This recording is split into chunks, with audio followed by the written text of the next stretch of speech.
You want to know how to get into UCLA, let alone getting in as an EE major. I promise that by the end of this video, you will know more than most of how to accomplish this feat. So I'm going to be talking about background info about myself and how I can tie that into advice that I can give you. So just to start off with, my journey to getting into UCLA is essentially I'm a transfer student.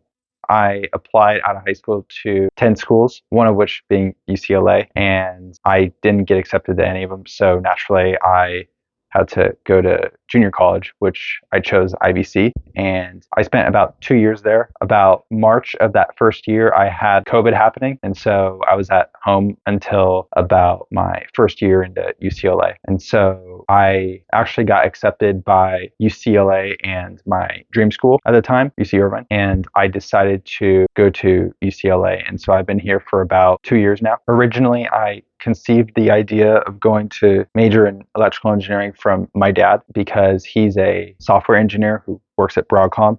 And I thought, okay, I'm pretty good at math. I see that my dad's a software engineer. Okay, I could therefore major in electrical engineering. And so that was my thought process behind that. My dad's story is interestingly relevant to you in that he actually applied to UC Davis out of high school as a physics major because he knew that he wouldn't have gotten accepted into a college under electrical engineering like I did. So what happened was he got in as a physics major, got pretty good grades his first year at Davis. And so he then transferred from the physics department into the electrical engineering department. And so that's kind of how my dad got onto the EE path. And so, yeah, you got two options as far as your mode of attack into getting into UCLA as a double E major. You could either go through my path in transferring from a junior college into UCLA under double E, or you could kind of take my dad's backdoor path, what I like to call it. And if you're not confident that you could get into double E in a UCLA out of high school, you could apply under like some easier major or whatever, and they'll be more likely, though not necessarily will take you into that school. And then when you get into that school as like, say,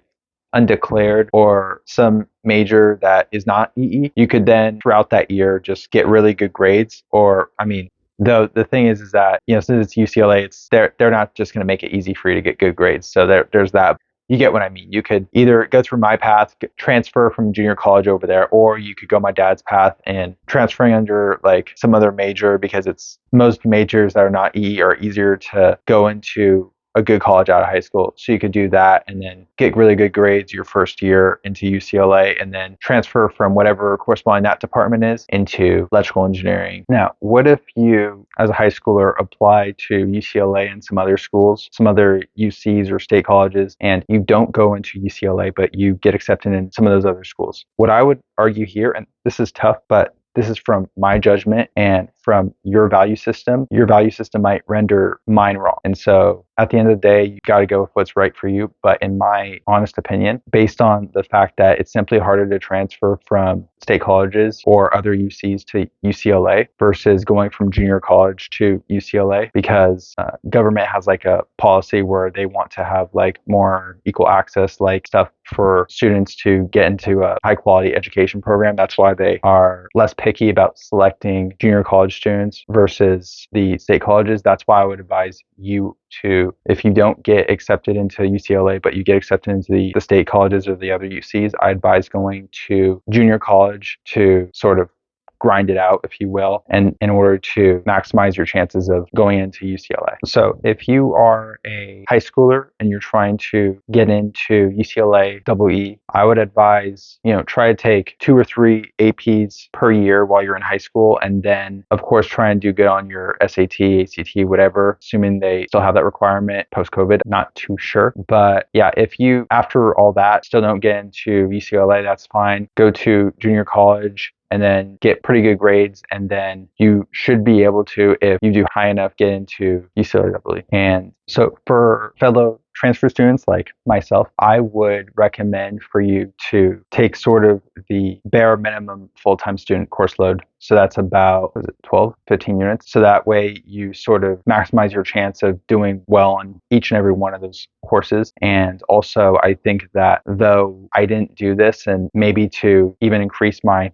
likelihood maybe I should have, you should probably look into possibly doing the honors program at whatever junior college you may want to go to, as far as like a lateral move from high school in order to transfer, because the UC colleges, especially UCLA, they like it when a student takes challenging courses in order to, set themselves apart from the rest. They will be more lenient on you. So say, for example, you got this regular student here who's taking just a regular course load, no honors courses, just, standard course stuff.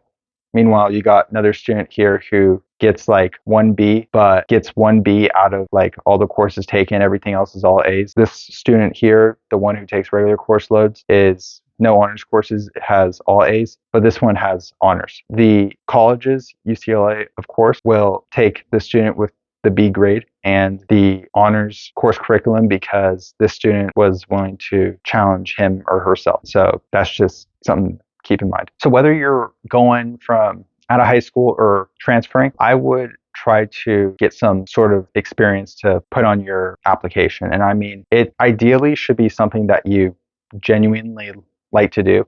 I heard a quote before. It went something like, "Don't have work mean to you that which other people tell you to do." And that really stuck to me because, I mean, really work should be something that you do because it's something you want to do, not like some authority really telling you what to do. If you want to really like put up like a good application for the college you want to go to, part of it is like having that wow factor. What might a wow factor be? So I argue, I mean, there are many things. I put a lot of effort into my application into going to UCLA, but in my opinion, the thing that put me over the top, if you will, was I put somewhere in the extras section of the application that at some point during my final year of high school, I lost 107 pounds. And so, I mean, truthfully, I don't really know anyone else who's done that. I mean, I heard of this guy named David Goggins who lost the same amount, 107 pounds, which is really the same exact amount. But yeah, he lost it at the age of like 23, 24. And so I thought, okay, not many 17, 18-year-olds losing 107 pounds. So I thought,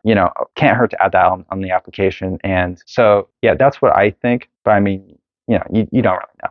So that's what I mean about trying to put like some sort of like wow into the experience part of the application. It could be volunteering, it could be part-time job. I mean, just something that is like, well, okay, what is something that I did that like not many people did? And I mean, maybe you didn't do it yet, and that's fine. I would just sort of be like, okay, what's something that's interesting / curious to me that maybe I could add to my application. Lastly, I think it's important for you to learn how to study effectively. Now, how do I know if you study effectively or not? I honestly don't, but most people I knew back in high school and in junior college, they weren't effective at studying. I was actually really bad at studying in that I would be putting like 80, 90, 100 hours into studying. And looking back, I actually think that if I took some time to read books and taking courses on actually like learning effective studying techniques like active recall, spaced repetition, interleaving, just to name a few, I would have been able to cut my study time by at least 20, 25 hours. And so why am I saying this to like cap off the video? Reason being that I think that if you are able to do something like that, that could leave time for you to unwind, socializing, even starting a side hustle experience.